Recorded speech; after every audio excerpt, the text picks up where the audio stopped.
বিরতির পর স্বাগত। আজ চৈত্র পূর্ণিমা অর্থাৎ হনুমান জয়ন্তী।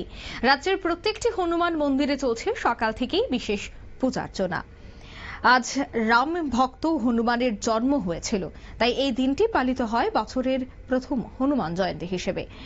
চৈত্র পূর্ণিমা ছাড়াও কার্তিক মাসের কৃষ্ণপক্ষের চতুর্দশী তিথিতেও পালিত হয় হনুমান জয়ন্তী।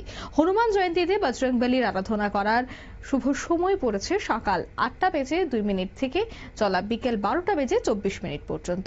এরপর আবার বিকেল 5:30 থেকে সন্ধে 7:25 পর্যন্ত থাকছে সময়। হনুমান জয়ন্তীকে সামনে রেখে আগরতলা শহরের বিভিন্ন জায়গায় অনুষ্ঠিত হচ্ছে আজ বিশেষ পূজার্চনা। দুর্গা চৌমুহনী সবজি মৎস্য এবং ফল ব্যবসায়ী সমিতির উদ্যোগে অনুষ্ঠিত হয় হনুমান পূজা। সকালে পূজা এবং সন্ধ্যায় রাখা হয়েছে মহাপ্রসাদ বিতরণের ব্যবস্থা, এমনটাই জানান দুর্গা চৌমুহনী বাজার ব্যবসায়ী সমিতি। অপরদিকে রামনগর 4 নম্বরের একেবারে শেষ দিকে সনাতন একতা মঞ্চের উদ্যোগেও আয়োজিত হচ্ছে হনুমান জয়ন্তী। সনাতন একতা মঞ্চের পূজাকে ঘিরে সন্ধ্যায় রয়েছে রাম সীতা লক্ষণকে নিয়ে শোভাযাত্রার পাশাপাশি সাংস্কৃতিক অনুষ্ঠান, হনুমান চালিসা পাঠ সহ একাধিক অনুষ্ঠান। উপস্থিত থাকবেন এলাকার বিধায়ক দীপক মজুমদার, এছাড়া সনাতনী একতা মঞ্চের সভাপতি আশিস পাল সহ অন্যান্যরা।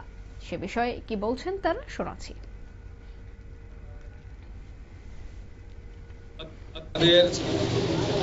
সনাতনী একতা মঞ্চ আমরা এবার 3য় বর্ষ আমরা এই বজরংবলী পুজো করতে যাচ্ছি।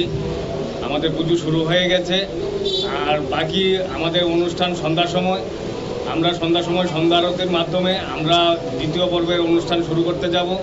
তারপরে হনুমান চল্লিশা পাঠ, তারপরে হনুমান চল্লিশার শেষেই হবে রাম দরবার।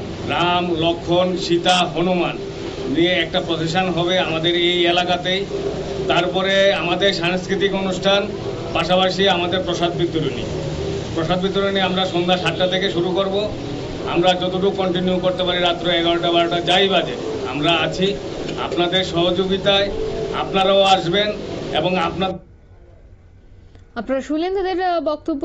ভক্তপ্রাণ সাধারণের উপস্থিতি এবং উৎসাহ ছিল আজ বেশ লক্ষণীয়। হনুমান জয়ন্তী উদযাপিত হচ্ছে রাজ্য জুড়ে।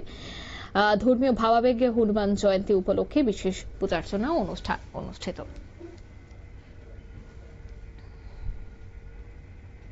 নিয়ে নিচ্ছে ছোট্ট একটি বিজ্ঞাপন বিরতি, সঙ্গে থাকুন।